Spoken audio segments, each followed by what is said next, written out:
Alrighty, welcome everyone. I'm Teeaboo and I am here for ReZero Season 3, Episode 12. Last time on ReZero, we just watched Priscilla absolutely wipe the floor with a Sin Archbishop in an episode that wasn't titled after either of them, but instead titled after one little Liliana masquerade.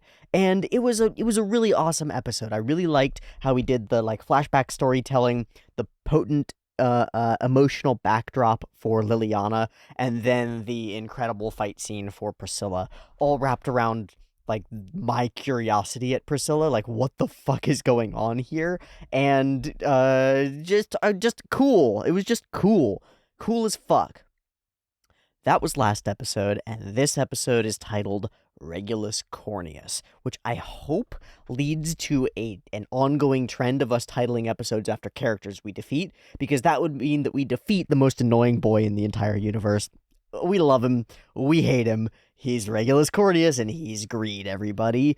And there's been a lot of comments about Regulus, and the way he's portrayed in the anime, and the way he's portrayed in the light novels, and how weird it is that some of the ways that he's portrayed. So we're going to talk about it. The first thing to talk about is that I'm pretty sure that I pretty much kind of understand Regulus's ability.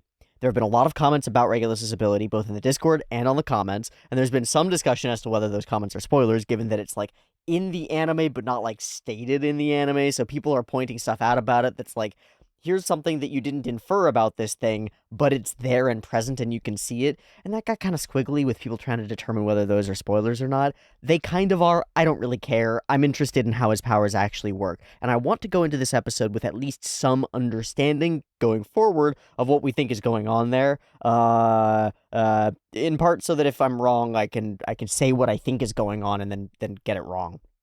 I haven't done a lot of diving deep into a lot of the comments explaining Regulus's abilities, but I read enough of them just in passing that I think I've got an idea, and I'll express that to you in a second. But I want to start with a comment that's kind of poking fun at the whole situation, and this comes from Fred T., and it says, "There's no other way to put it. The anime makes finding out Regulus's ability just absolute and utter bullshit on every level. Oh, obviously, since he can skate, he must be using a star power that projects his heart into a doll that lives on Jupiter and is fed virgin energy, as it's named the king, while activating Green Day to turn his wives into mold and scary monsters to turn people into dinosaurs, which he can then, just don't just forgive that." Yeah, I get you. I will forgive it because it is kind of in vein with a lot of the writing of ReZero, where things are described strangely, and then that doesn't get converted completely over into the anime and kind of gets shuffled off into weird side material or just doesn't exist and we're expected to infer it. So, fair. I think it's fair to point at this and be like, the fuck, man? That said, having pointed at it and been like, what the fuck, man? Why couldn't this have just been expressed to me? Allow me to now attempt to express it to myself. And I'm going to do so in a roundabout, stupid manner. There's a character in a web novel that I very much enjoy, that I like very much, called Worm, which some of you have heard of and will be like, yeah, Worm mentioned, holy shit. And some of you will be like, what the fuck is that? That's a weird name for a web novel, because it is. It makes sense at the end, maybe. There's a character named Flechette. That's their superhero codename. Worm is a young adult verging into far more adult territory superhero web fiction with a Western perspective and really interesting ideas, and I think some of the most fascinating powers that I've ever read or experienced in any piece of fiction. Example, Flechette. Flechette, who later I think changes her name to something else. Flechette has a very simple ability that's very strange, and it is to take any object, including herself, anything that she's touching, and prevent some or all of the laws of physics from applying to that object until such time as she wants them to reapply to that object. So, given her name, you can kind of understand how this might work.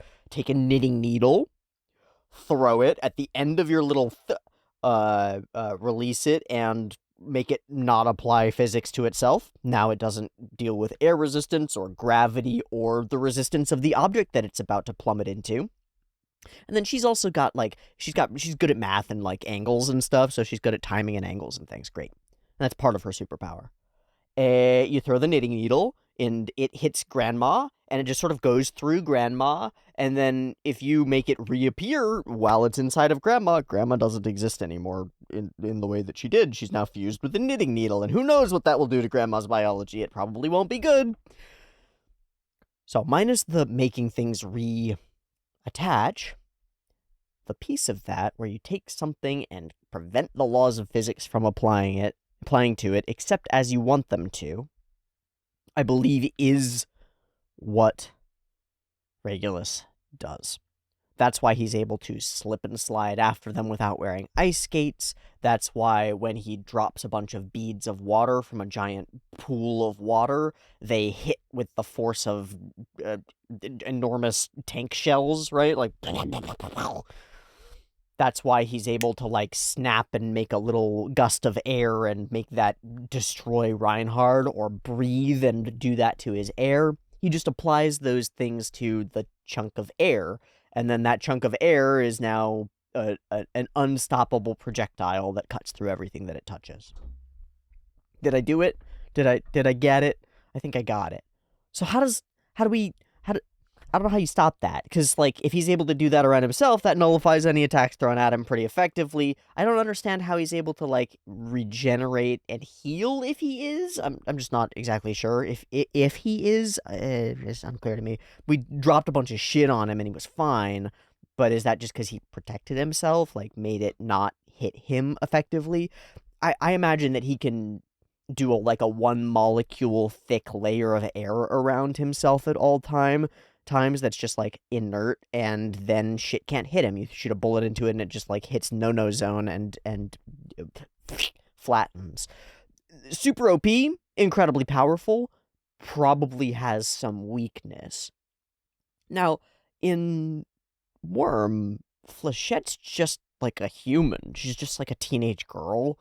So her weakness is you beat her to death, or you catch her off guard, because she can't, like, stop a bullet or anything. She's not a god. She has to be aware of the thing happening and, like, able to exert her powers on it to make her powers work. She's an amazing sniper and, like, not a great close quarters combatant except in particular circumstances. She can hold her own, whatever. Actually, she can hold her own really well. Which, whatever. She's not a super god. She's not invincible. So why is he? And what is his Achilles heel? I feel like I in my head for this whole time was like, it's a power granted by all his girlfriends, his wives, right? It's like, it's more mystical or mythical than otherwise. Like they're his power batteries, or he gets them from somewhere. But I think it's simpler than that. I think there's just something that makes him weak. Like, him just not being aware of something is enough. And I think we just need to ask them. I think we just need to talk to them and figure it out. So, we are now in a rush to keep him occupied and go get his wives, and figure out from them what the actual answer is, so that we can bring down the hammer and bring down Regulus Corneus, the little king, who I wrote, it's a crown. I think that's it. This guy's a fucking asshole. Oh yeah, and Reinhardt's on the moon. Okay, I think that's everything. Let's watch the episode. Ooh, it's a long one. Okay, this episode is going to be clocking in at 28 minutes and 10 seconds. I think this is the first, like, extra length episode we've had in a few. I think the last couple have been 23, 24. Cool. Looks like we had to fit some extra stuff, which does make me think that we're going to beat the fucking asshole today. Let's go. Let's kick some ass. Hopefully Reinhardt can get back from the moon. I feel like he's just going to kick off it like a swimmer at the end of a lap at a pool, where they, like, flip backward and he'll just kick back to Earth and be, like, in transit for a while. And then he'll and be like, hey, what's up, everybody? Did we win? Or maybe he'll show up just in time for, like, the next fight to have Reinhard show up and be important for it. That would be so sick. That would be so sick if it gave us enough time to, like, forget about Reinhard. Then we're in the middle of fighting the dragon, and she's like, I am big and evil. And then Reinhard plummets from the sky, straightened up. Dragon, like, folds up like metal, like a car when something hits it from a... Yeah, that would be good. That'd be good. I'm gonna shut up now and we're gonna watch some Regulus Corneas getting his butt kicked. I honestly, face punched. Face punched. He's got the punchable face. I want to see his face get punched. You with me? I hope you're with me. Let's watch Season 3, Episode 12 of ReZero Season 3. I've got it up and ready to go. There'll be 2 versions, picture-in-picture in the description, timer on YouTube, early access on the Patreon, and a beep timer to count you down. Let's go!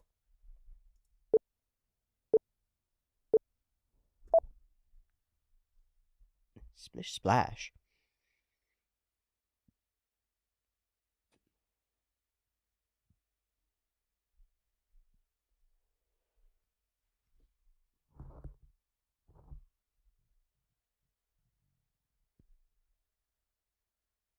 Okay, so I thought that too, and now I don't actually know about that's true, but maybe, I don't know, we'll find out.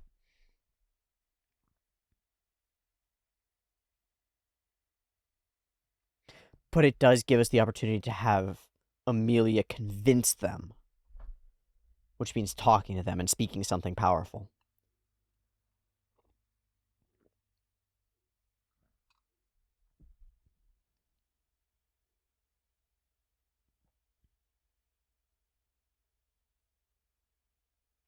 So dope with the torn dress and stuff.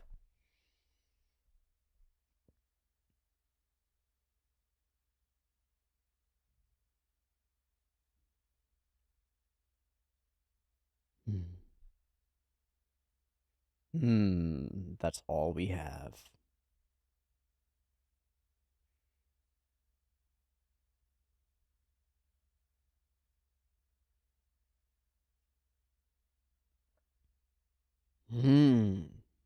That thing he took away. I think this is powerful. Sorry, not the name thing.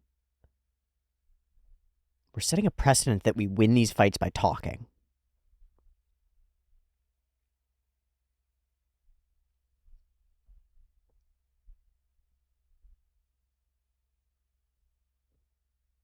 You're right. But not in the way that you think.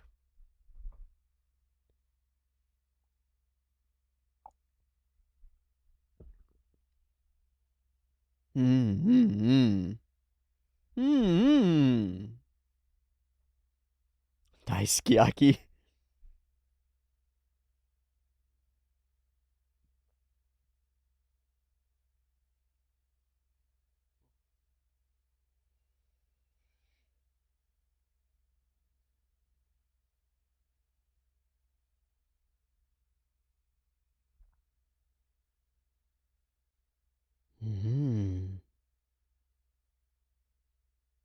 Make us human?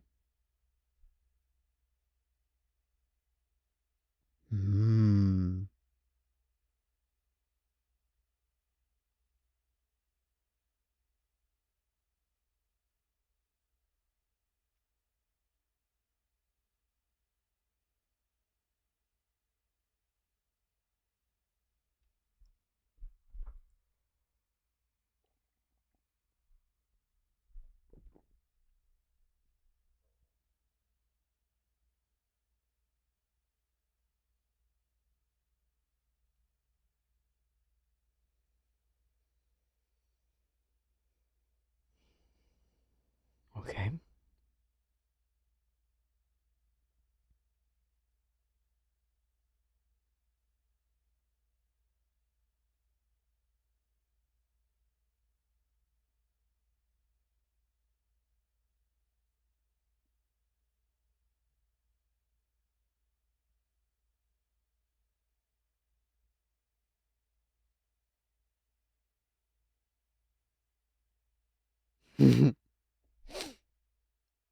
Any of you actually want to be here? Anybody here like this? No? Okay, let's blow this joint. Yeah. Yeah. Yeah, let's blow this joint. Let's blow this hot dog stand. Or does this blow the hot dog stand? If it is connected, then that would be awesome.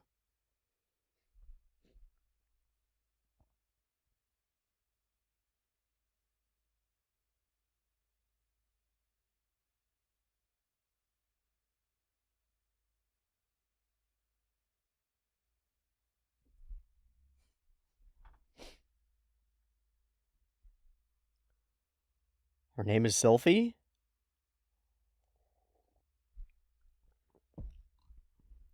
Mushoku Tensei called out. Sorry. Mm-hmm. The power of silencing an undertrod population.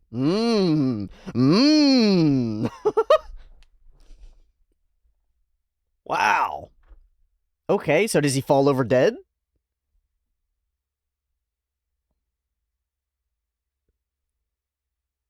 Oh, no. No, we were just hoping.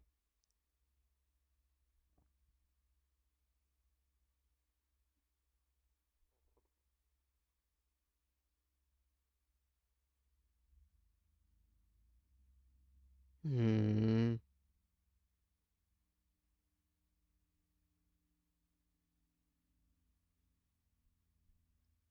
Spirits.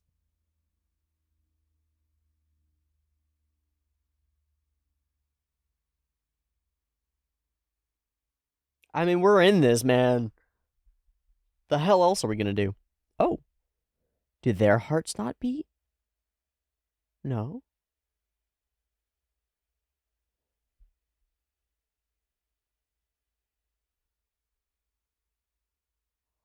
Oh, shit. Oh, shit. They're lich stuff. They're lich things. Holy fuck. Wait. It was right. Oh, that's such a good metaphor for an abusive relationship. A horrifying abuser who attaches your heart to theirs, and now you can't get away because it breaks your own heart to break theirs. Aw. Wow.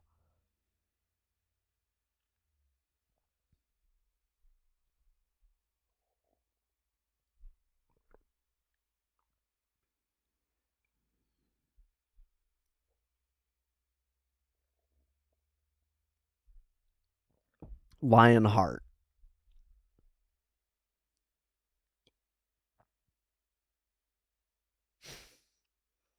In the most fucked up way.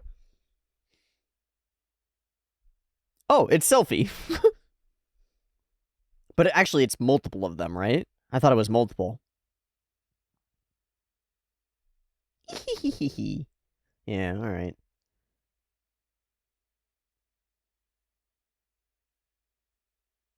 Is it all of them, though? Yep. That's the logical way, but wait, there might be another way.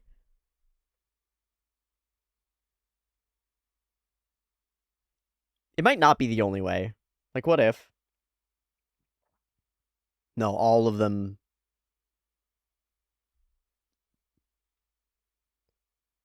Dude, she's not giving up, though.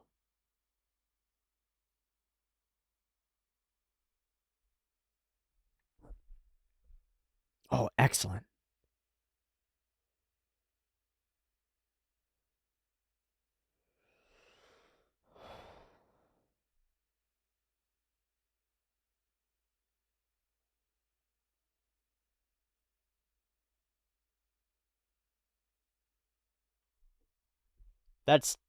Yeah, metal.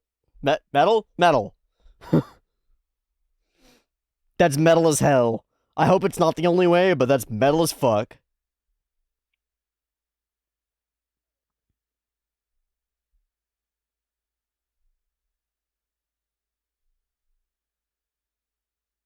Yeah, so we all have to die, is what we think. We gotta have a better way. There's no way that this is the way that the story goes. We can't have like 1,000 pretty girls all cut their throats. Unless we can. Okay, thanks. Thanks, Emilia. Yeah, hold out. Hold on. Oh. Well, give us a chance, then we just gotta fight him. Does that strip him of his power so we just get to beat him up as man to man? Please. Please. She freezes them. You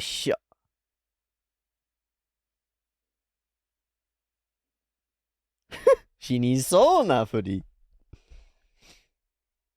Monologuing. Monologuing. He's gotta be monologuing.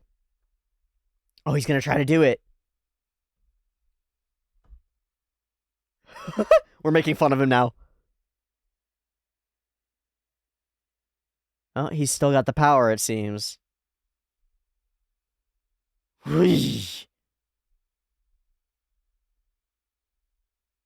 She knows. She's already figured it out. Oh! You mean how is she gonna tell you? Oi, oi, oi! Where's my powers? Where's my powers?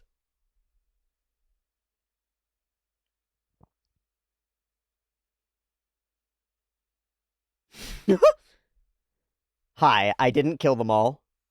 Oh shit, she's here.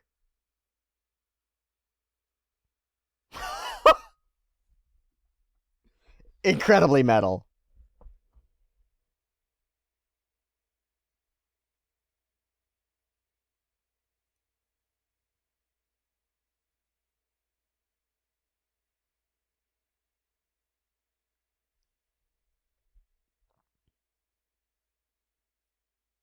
I watched them all kill themselves. His heart is cold. Huh? Fuck. Huh? Fuck. Okay. All gonna drop. It's all gonna drop.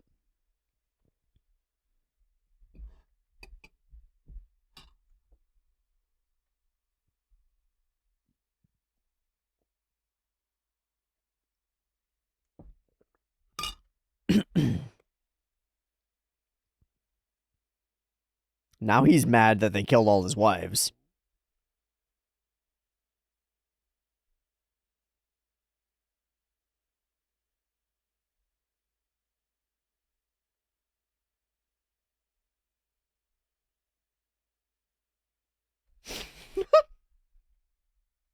Alright, my guy.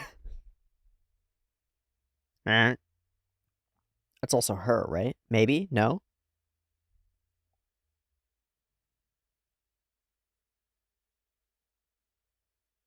So why does he still work?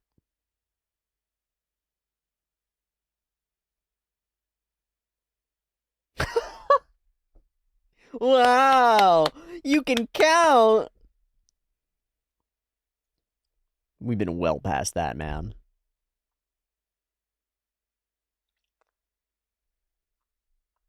It goes from all of them to her. She's been frozen before. Now you have to kill your own girlfriend. Ha ha ha ha ha ha. Oh, he's so happy. What a happy boy.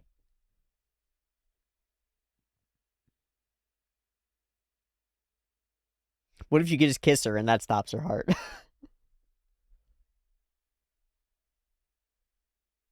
Yeah, you still did, you asshole.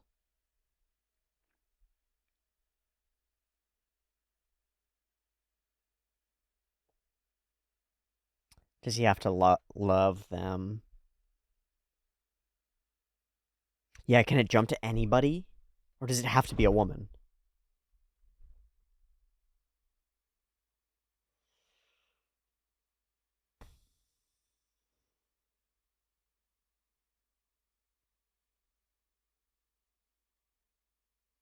That's fun.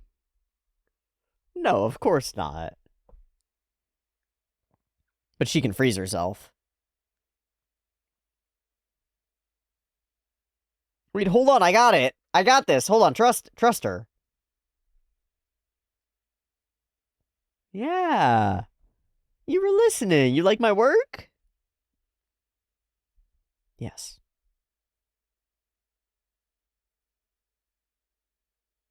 Oh. Oh, you think he was a laughing stock?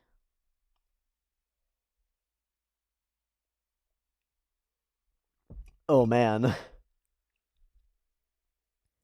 Oh, man. Friendo, I don't think so. Mm.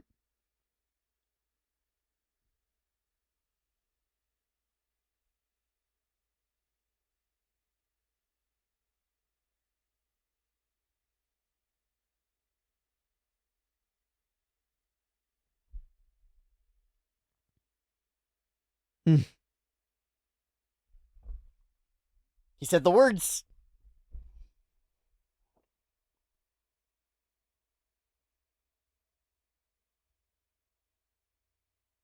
That's a strange face, but let's do it. He's gonna fight him as an archbishop. Yep. Yep.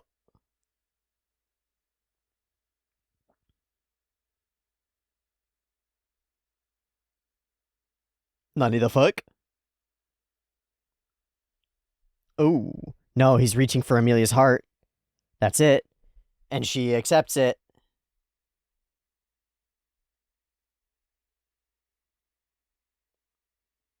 Oh, hi. Hi, Juice. Been here the whole time. That asshole just had to insult him. Ah, gimme, gimme.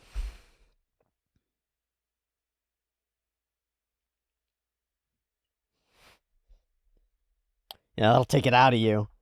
Hey, buddy.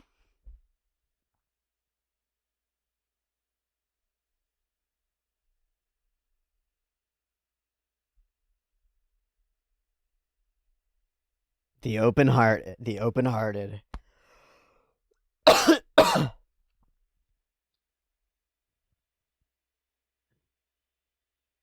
Oh, he doesn't even know. He doesn't even know. He just thinks that they just zoned out. I didn't see anything happen. You're not invincible, motherfucker.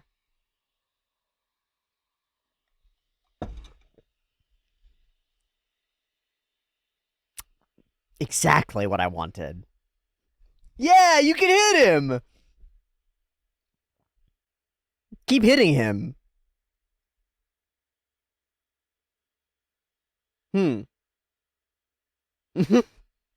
So now this as payoff really works. Can we get the whole JoJo squad from part 5 over to just kick him while he's down?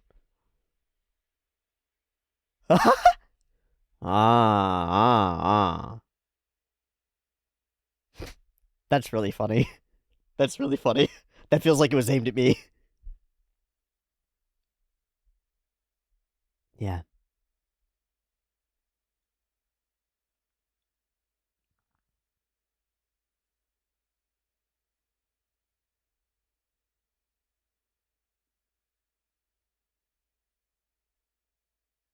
And we're punching him in the face. This is all catharsis. And a JoJo's reference. Awesome. Great. Good.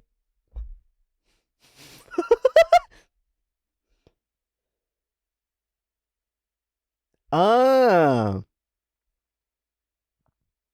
I wonder how many pages. 7? Probably not 7.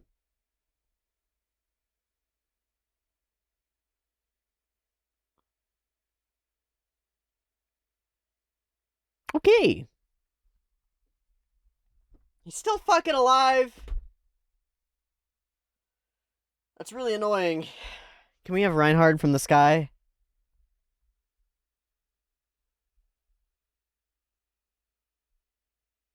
I would not underestimate him, though.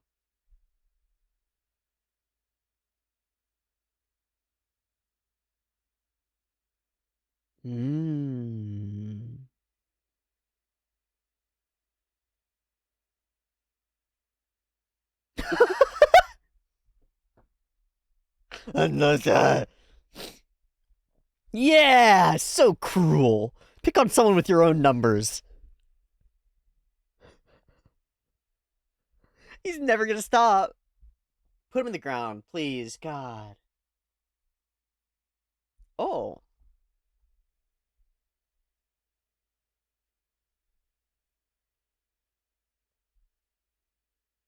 Soldale. Well, then you can 1v1 him. Uh-huh. Uh-huh. Uh-huh. Yeah, I'm used to it.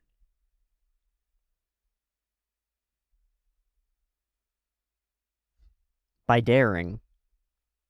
Oh, yep, here he comes. Oh.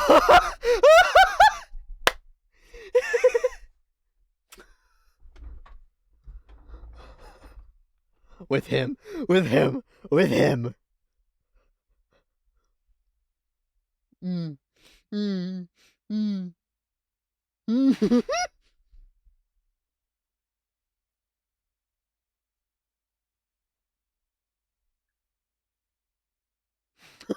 Fuck.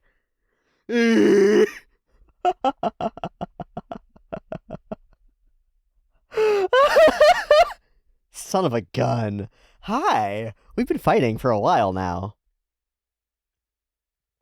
He kicked off the moon. He kicked off the moon, you know it.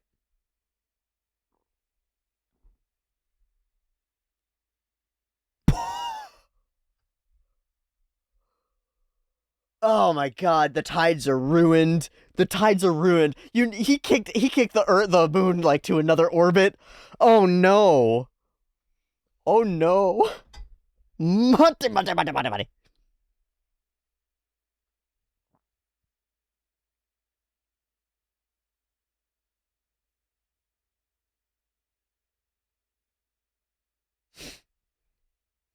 What goes up must come down, kiddo.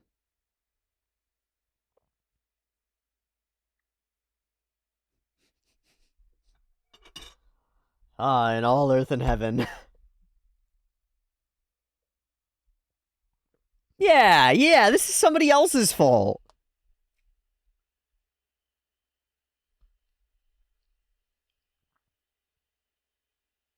That's it. Everybody's caring about me.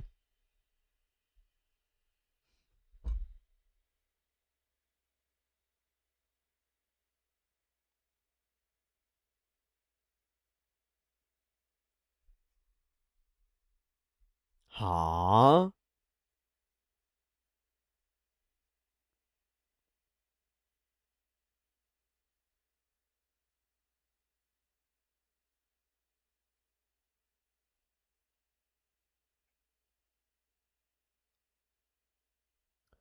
Oh. Oh, it wasn't my incapacity, it was her flaw. No, in fact, it was the way it was supposed to be.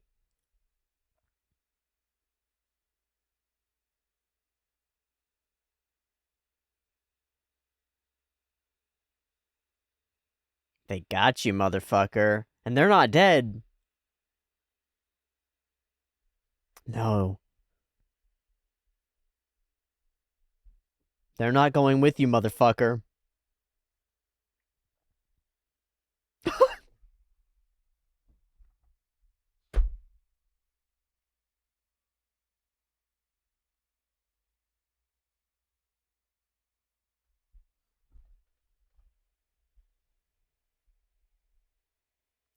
Yeah.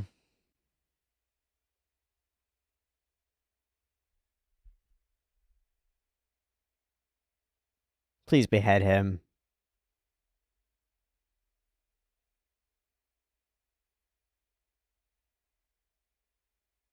Oh, he stopped his heart.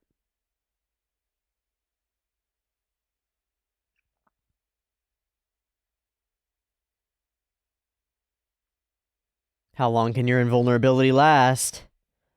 Not that long. Oof. A crumpled mess at the bottom of a pit? That's about right.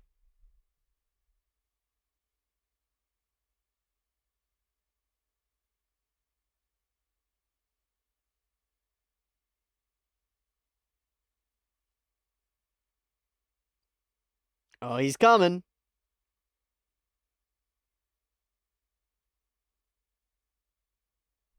Ah! He didn't even know?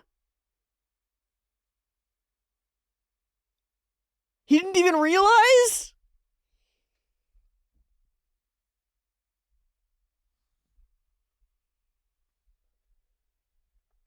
Yeah, it's cathartic. How long can you stay heart-stopped under the water, buddy?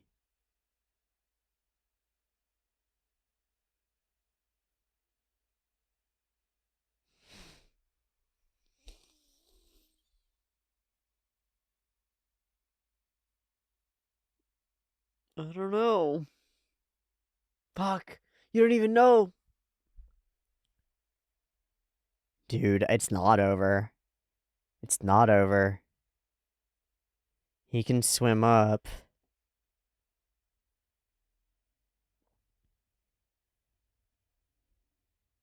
Oh, no, he's losing it. Good night, sweet asshole.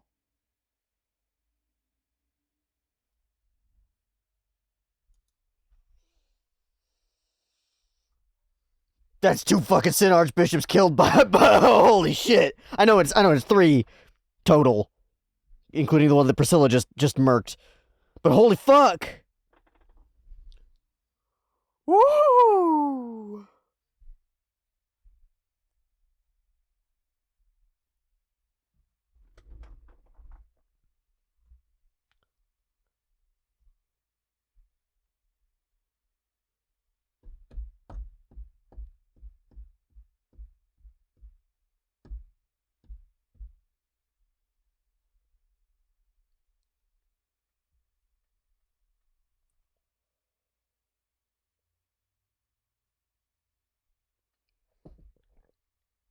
God, so now it's just Capella and Gluttony? However many Gluttonies there are. 2, I think.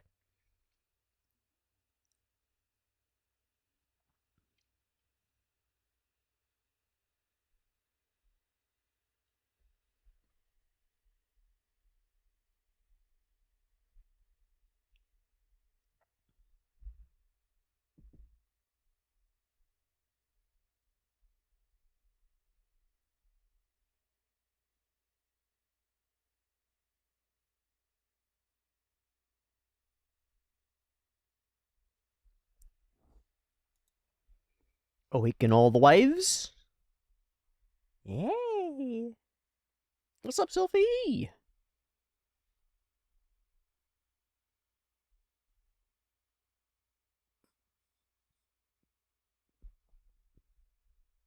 Yeah, we're free, motherfucker! Sorry for continuing to say motherfucker. Yeah!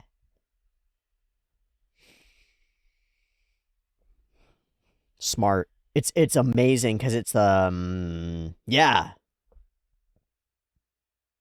But it's also gathering her like greatest horrible thing that she did in the past that she couldn't ever forgive herself for, and using that power to save a bunch of people. Oh, Otto. Oh. Hello, wifey.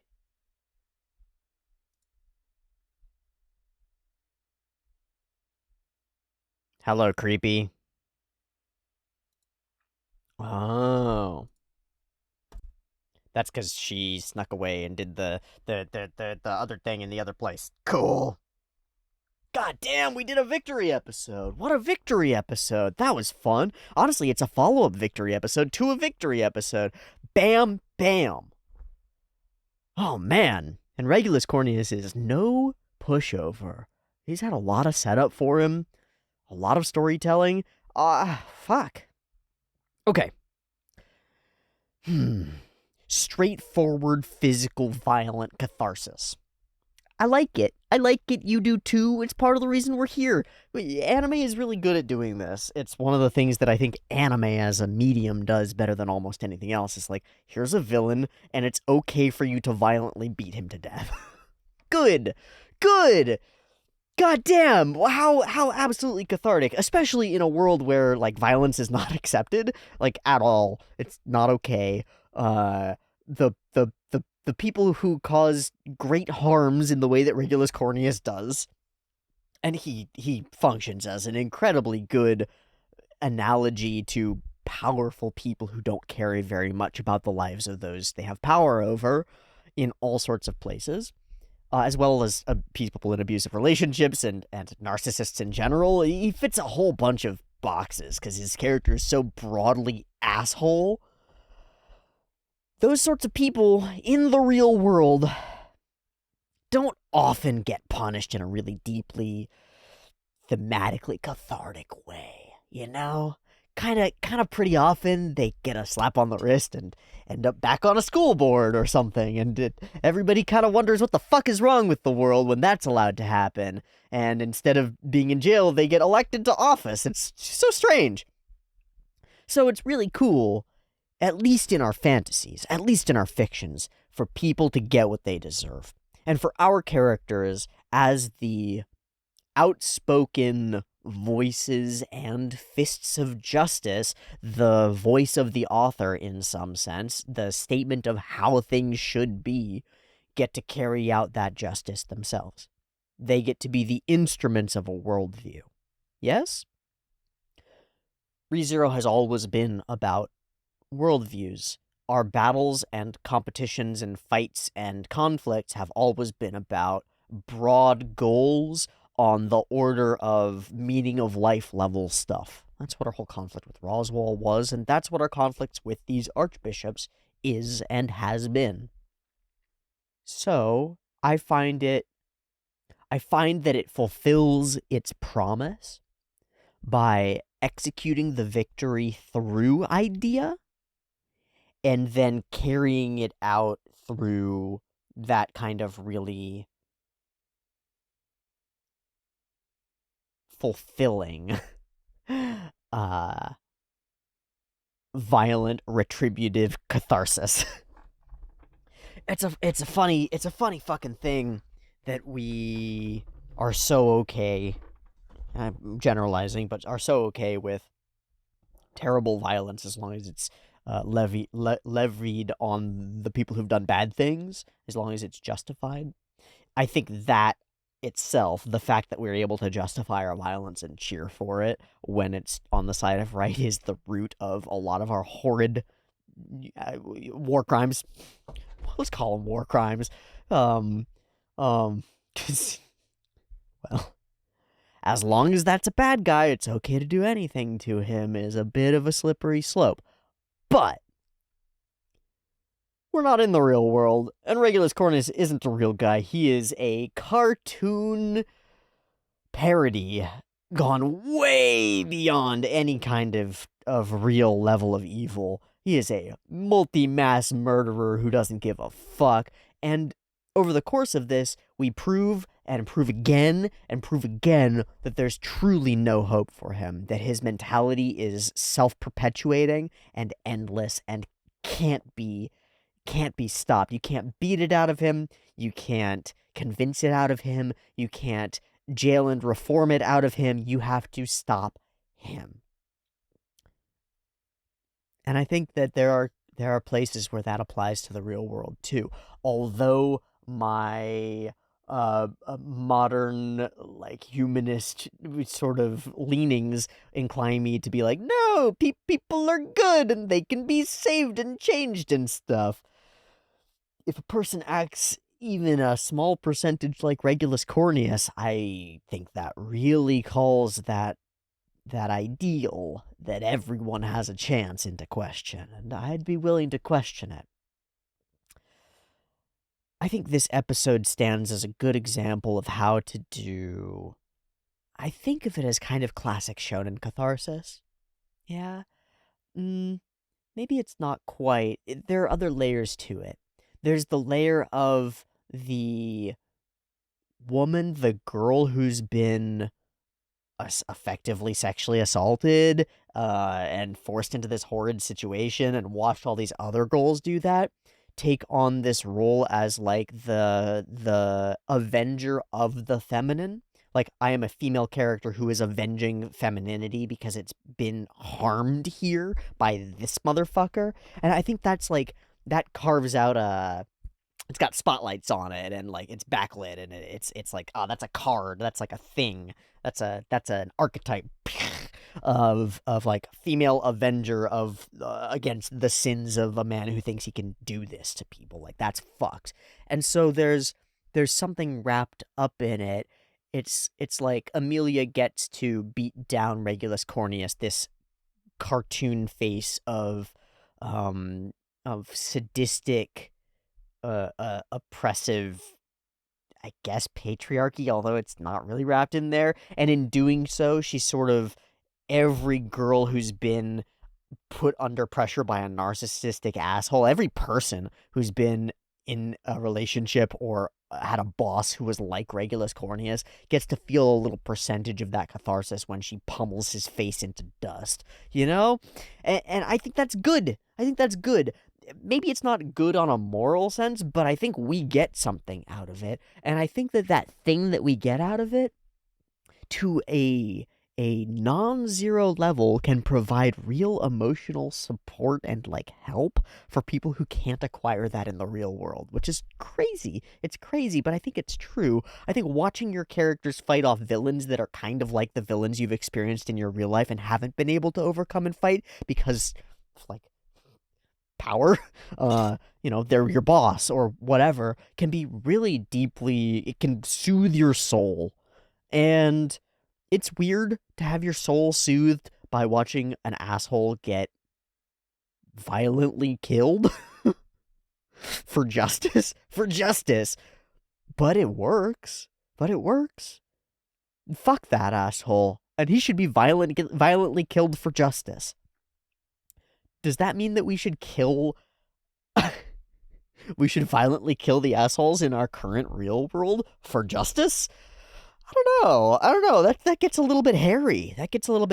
I think if they're directly threatening you and a room full of 53 women and everybody in a city with death, then yes. Yeah, actually, yes. Then kill them. Yeah. What an interesting one.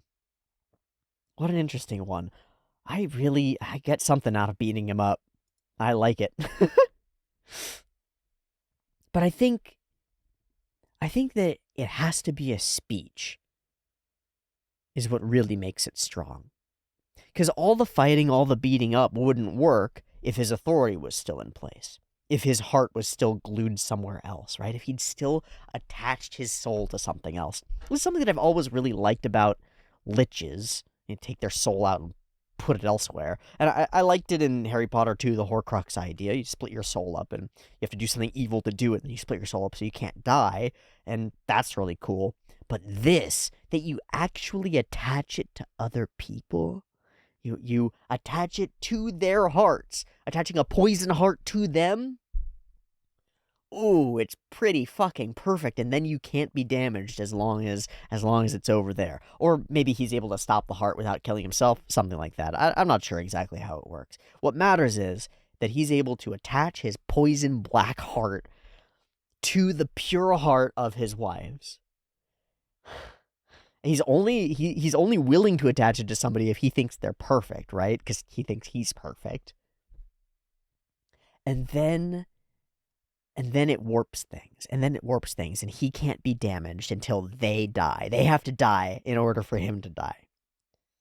How do I talk this through? How do I express how potent I find this metaphor? I don't know. I find it really potent, though. I find it really cool. The fact that it shields you from harm and scrutiny is really cool. The fact that it attaches your heart to his, so that, like, if you were to attack him, it would be attacking you, is the vibe of it, right? Like, now he's a part of you, and now you're a team. Whether you want to be or not, you're a team, and so what you do reflects on him, and what he does reflects on you, and it's all wrapped up, and now we're one person, and you've got to think about his feelings when you think about your feelings. All of this just creates all these intricate parallels that mirror abusive narcissistic relationships without saying any of them, just by attaching his heart, just by drawing that line. It draws 1,000 other lines. I think that's potent. Really clever writing.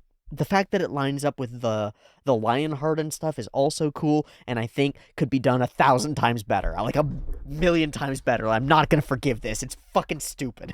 Absolutely ridiculous. It could have been done differently. It could have been much more interesting to discover this and come to the conclusions about it instead of meandering around for 2 episodes fucking up.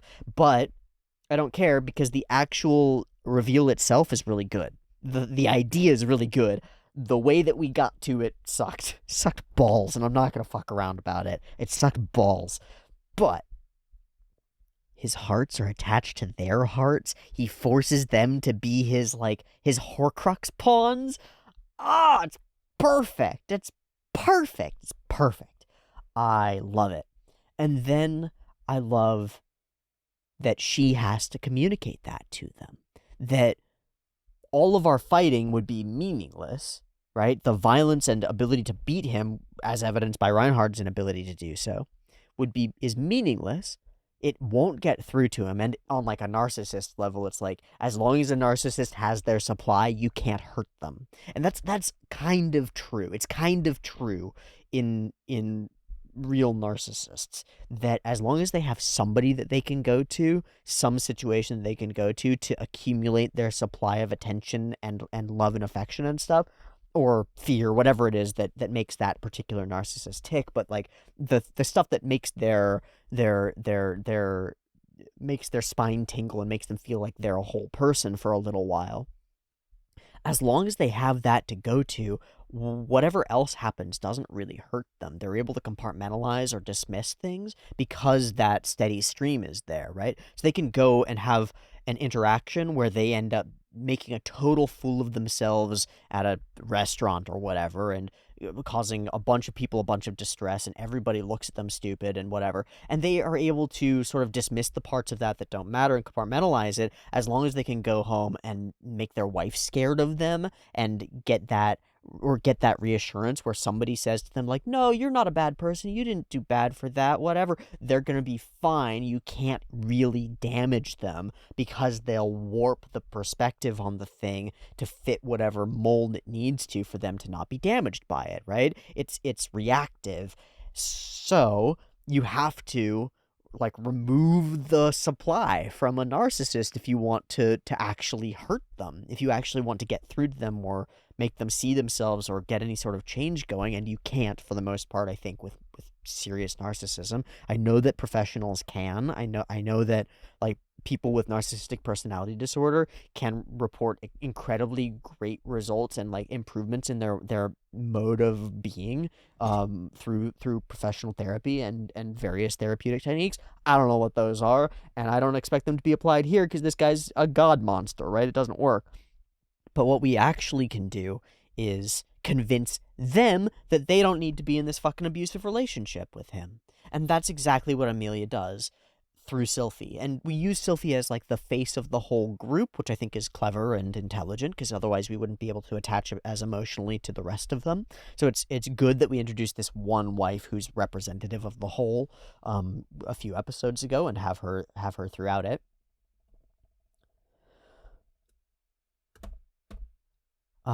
And we have to convince them. We have to convince them that,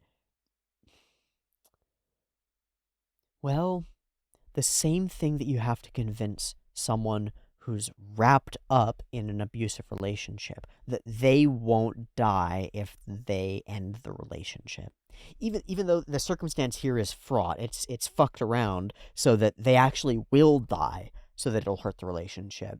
And them dying will hurt Regulus. I do think that that's an out for some people who see themselves as supply to narcissists. It's like, if I just remove myself, it'll hurt him more than anything else possibly could. But a true narcissist is never going to internalize that. They're going to blame you for taking away yourself, and then they're going to go find somebody else, and they'll be fine. They'll just blob into some other direction. But the frame is like, you think that you can't survive without him. As though this were a real conversation that I'm having with a real person who's in a real relationship with a narcissist, right? Like, this is a real friend of mine who's been dating a guy who really is bad for her. You think that you can't live without him, but I promise you can. Like, here's the proof of it. Whatever the conversation is, that is to convince you that you can live without him, or that the life that you have with him isn't worth living. Right? That it would be better to die as you are to become someone new. And I don't literally mean suicide, right? I mean killing this person that you've become in this relationship. You're attached. You know, when you become a person that you don't like, you're still attached to that person, the person that you don't like, yourself. You're still attached to being the way that you are. It's why change is so hard. You have to get really honest with the things that you're getting rid of if you want to change that, right? If you're like, oh, I'm a really lazy person. Well, I don't want to be a lazy person. I want to be a really, active person who does lots of things. Well, you need to get really honest with what attaches you to being lazy. You actually probably really like it. You like spending your time that way, and there are things that you gain from it. Um, and it's like you're attached to this person that you are in this relationship. You're attached to the heart, the poison heart that's within you. And you think that, and you're right, that your whole heart has to stop beating for a while in order to get rid of the rot. And you're right, because you're broken in this relationship. And so you will have to go through breakup and a breakdown of who you are right now and let that person die in order to become someone new, the person who you could be if you were free. So it really is like the same conversation in this fantasy where he has attached hearts, and in a reality where your girlfriend is dating some guy who's destroying her, right? What does she need to do internally in order to become someone else is die. Not literally die, not actually cut her throat, but be willing to give up who she currently is. Because whatever's keeping her in that relationship, it might be her own only source of supply, the only person that she talks to. She might be isolated from her family, right? As all of these girls are. Or might be a sense of comfort. There might be levels of providing that haven't been accounted for, right? All these layers of the thing aren't simple. They're tangled up and tied together just as that cancerous heart is fused to hers. And understanding how much they're tangled together and all of it requires you to be willing to like let the person that you've become go. So I think that's really solid, and I think it all falls into the umbrella of our fights need to be won by hearts and minds in ReZero. And we set that up in this season in particular with the Subaru speech. We set up a battle for hearts and minds. Honestly, we did it in episode 1 with the reveal of what Sirius Conte's powers was, right? Like, it's about connecting people. It's about convincing them. It's about what they believe, and it's about the population of this city. And in this case, it's about these 53 girls and what they have come to be forced to believe and what they actually would say if they weren't afraid of dying, if they weren't afraid of losing everything. And that's where we go right here. First, through empathy, please tell me who you are. But no, you're different from us. And her response is, yes, we are different, but we can understand each other. That's okay. But the response is, well, really good, isn't it? Really classic. It's defensive. It's defensive, almost as if, though she doesn't know it, but it'd be interesting if it does warp the perspective, almost as if she's trying to protect the heart that's in her, yeah? Because it would break your heart to recognize these things, to recognize this. Huh. Why must you make us human? As long as we stay obedient dolls, we'll hold on to our lives. That only thing that we have, that's our only act of resistance. We do this, what do you know about us, back and forth, which I think is really cool. And I really like the little wibbly lip. Wibbly lip. And please help me. And she then is able to turn to the group. Do any of you love him? Actually, I hate him. And they all are able to speak. And it's a flood. It's a flood.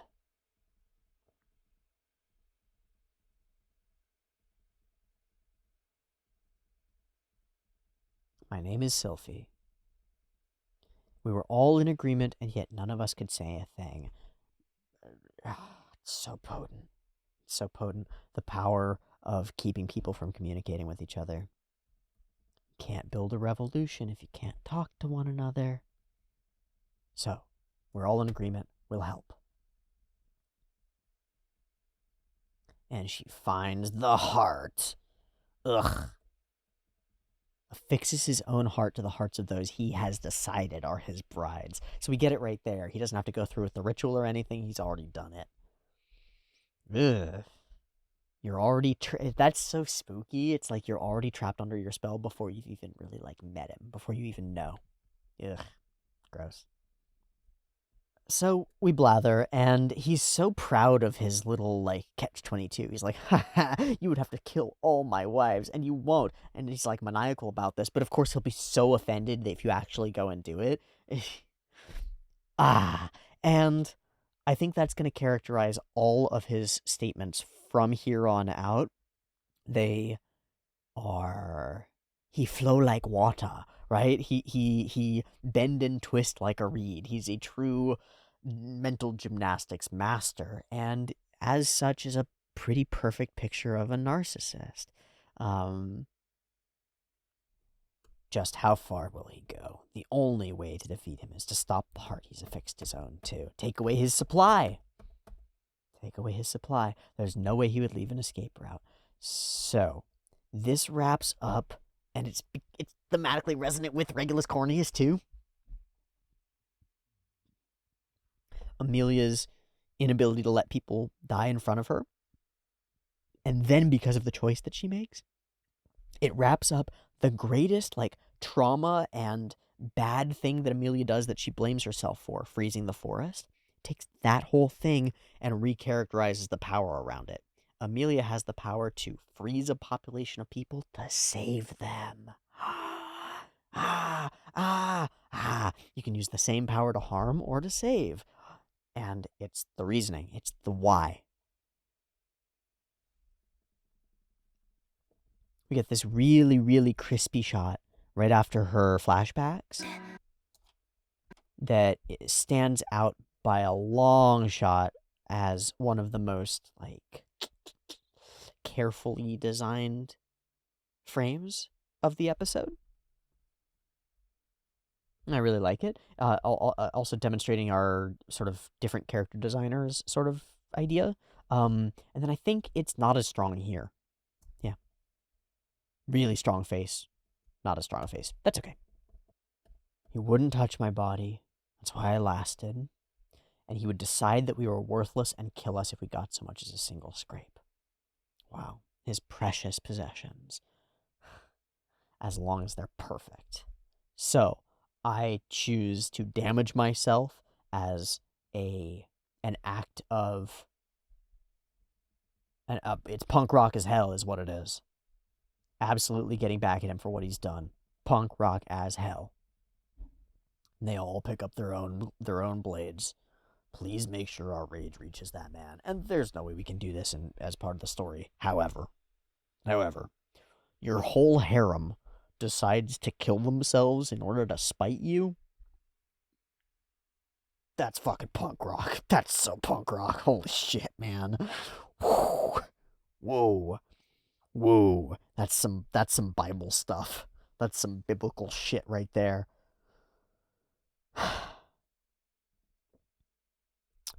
But they don't need to, because there's a hero amongst them. She stops all their hearts. And it's perfect. She freezes them all. She saves them by freezing them. It's the thing that's bad. And she makes it good.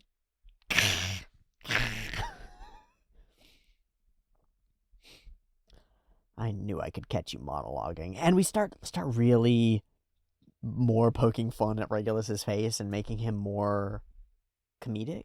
I like it. I like the sort of descent into absurdity here as we pick him apart, because that's what is really going on and what we should really realize about big, strong narcissists, big, strong, powerful narcissists, is that they're weak, pathetic bullies with power. Or more, that they're weak, pathetic bullies whose obsession with their own weakness and patheticness and worry that other people will laugh at them for it has driven them to dedicate their lives, their entire time, to gaining the power to shield themselves from that kind of ridicule internally and externally, to making sure that they're surrounded by people who tell them what they want to hear, making sure that all their relationships are with people who won't call them out, making sure that everything in their life goes in a smooth direction so that they never hit any roadblocks or bumps. And what that really means is that if you come up in conflict with one, try not to. They're very dangerous, and they will do fucked up shit to you. Like, we're winning this, but it didn't have to go this way, and we've been damaged in the process. If you go up against one, you just have to poke, like, one little hole, and the whole balloon will deflate. But, as we've demonstrated, they're very amorphous, they're very adaptable, very reactive, very retributive. They will come back at you tenfold. So, stay the fuck out of their way. Avoid if possible. But the real problem is, because of their desperate need to acquire more power and safety and security and stuff, they are going to, and always will be putting themselves front and center in the world, and so we are collectively going to have to deal with them, because they're going to be putting on suits and getting on camera and running for office, if they're not already in it, and we have to keep our eyes open, Gotta keep our eyes open, because this kind of monstrousness, this kind of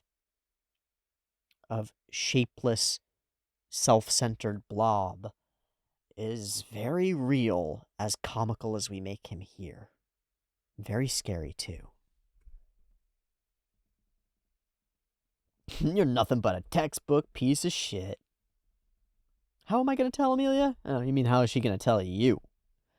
Is this something a human would do? You're not even a human. You've killed all my wives. He starts railing against it, like taking the moral high ground, because he set up this situation so that he can take the moral high ground and make you the bad guy for killing all of his wives, who he made the fail-safes for the, right? It's like, oh, well, yes, I made a nuclear weapon that's going to destroy the city, and I made the failsafe that you have to kill these 10 women in order to turn it off, but you're the bad guy because you killed the 10 women. Bad guy.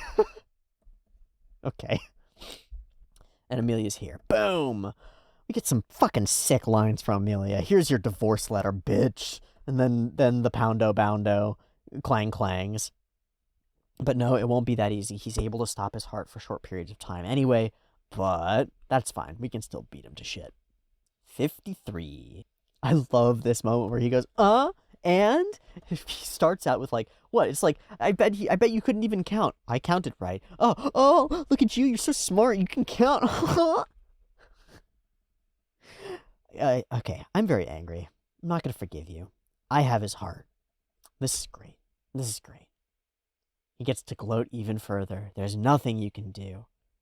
But don't worry, all you need to do is kill that girl in front of you. And he sets up another catch-22. Emilia's gonna fucking do it, I think. I think she's gonna stab herself in the damn chest. But Subaru has another option. And Regulus ties his own noose. Right after he was saying the noose is tightening around you, he starts to make fun of Betelgeuse. Really interesting. Giving us the full idea that we need in order to do this. I must offer my condolences. He was a dullard who couldn't accomplish anything worthwhile either before or after he became a Sin Archbishop. What's crazy is he became a Sin Archbishop because of Regulus, right? Right? I think so. Oh, could I do that? Maybe. A chance, a possibility, and we get a confident smile from Subaru, followed up by that line, trust me and leave everything to me, and then some fucking shonen bullshit. Holy shit, my guy can bring forth the unseen hand, and it looks awesome. I love these. I love them. What the fuck is that? I don't know, it looks cool. Actually, it looks fucking insane is what it looks like. That's awesome. It looks like wings and stuff. Regulus Corneas can't see any of this. Not even a little bit. Whoosh. She opens her heart to him completely because this is a different situation. Not like Regulus, who had to force it and do it sneakily. Boom, open-hearted. I have that written down as a name for a band that I'll never start. The Open-Hearted. Yeah. Good name for a band. And she feels Betelgeuse through it. Fascinating. That has been passed to Subaru now. And that, like, that attachment stays there. In this episode where she figures it out that Regulus is the guy. Oh. Boom! I love the style of this. I love some of the animation for these like spirit world sort of sequences. It's really unique. Especially these sort of glitched moments. I think this is like a filter that they've put on it that, but I really, really like them. It's the first time that the spirit aspect of the world has felt really coherent and separate to me. Motherfucker, your feet are wet. And then it's catharsis, catharsis, catharsis. Boot to the face, bunch of punches. I can finally hit him. 53 punches, an ora ora, and a big alhuma into a full one-on-one with Reinhard. Have fun, and get plummeted straight down. So we spend, gosh, like 2 or 3 full minutes just listening to Regulus talk as he flies through the sky. I'm so great. I'm so great. You all pitied me and felt sorry for me and are looking at me and laughing at me, but no, don't laugh at me. No laughing at me. My first wife didn't laugh at me. It wasn't that I couldn't make her laugh. It was that it was better that she didn't. She didn't need to laugh.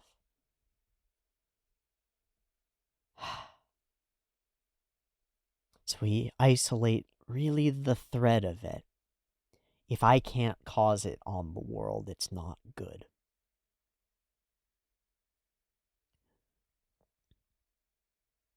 And from that, like, any damage that I've caused is actually the way it should be. Any problems I've created are actually solutions. Everything I've done was actually brilliant the whole time. But then, why are you laughing? Stop it. It's filled with all these intrusive moments where his logic falls apart, and then he washes right over it and flows into some other set of thoughts. Some other set of thoughts that soothes him. It's absurd. It's not my fault. It's not my fault. It's not my fault. Time to die. So we drop him. God, what a death, man. And at the bottom of the pit, he remembers. Fucking amazing, because I thought he knew. But of course he didn't. Of course he didn't. To remember somebody's face? To care? Ugh. I can't remember. And that's the real fitting end. Your legacy doesn't exist, Regulus. Nobody cares. Just stay down at the bottom of the pit and die. And he does, I think. I hope. I really hope. Really deeply, strongly, extremely deeply hope that he dies for real. So, with 53 wives saved, and 2 of the 4 Sin Archbishops who have arrived in Pristella to do this whole fucked up terrorist thing. Whoa! We're halfway there! We are! We're halfway there! We fucking did it! Hell, we're more than halfway there. Regulus Corneus was a problem. Now, gluttony? Other gluttony. Wifey? Multi-Arms McGee? Dragon.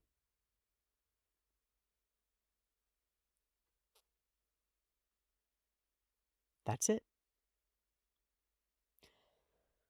Just a few episodes remain of ReZero Season 3. Seems like we're really hitting our stride in the beating down the bad guys kind of situation here at the end. I'm finding it to be fun, and I'm finding that the way we're executing these fights is fulfilling the promise of the show. I was promised battles with meaning, and I'm getting it, and then I'm getting cool battles on top of that. You know? We've always sort of had the battles with meaning. Not always did the animation match up and make it feel really cool too. I feel like we've really bridged a bit of a gap between the two sides of this. We've made stronger what was already there, which I think to me was the thematic relevance of the conflicts. And then we've added in the sparkles to make them look really good and taste really nice and be fun to enjoy and stuff. So the whole thing goes down smooth. It's got the medicine and it's got the spoonful of sugar, and it all works for me now. It all works for me.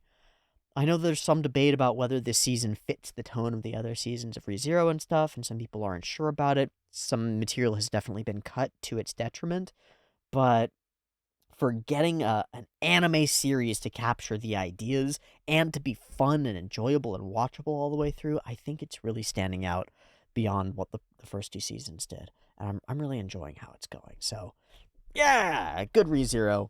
Good job, ReZero. What's next? We set up the fight with Teresia and Multi-Arms McGee. Just call him that.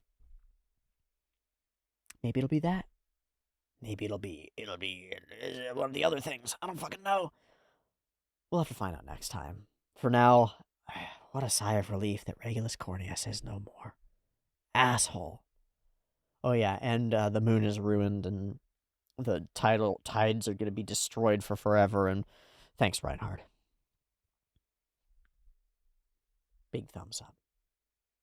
Kind of have a weird, I don't really know how to wrap now. I guess I'll just wrap. Thanks so much for watching me watch this week's episode of ReZero. I hope you enjoyed it. I sure did, and I hope to catch you next week for more. Please leave any comments or thoughts you have about Regulus and his end and how it was done, or how differently it was done in the novels and stuff. And we will reconvene next week for the next episode of Season 3 of ReZero. Next time. See you there. Much love. Peace.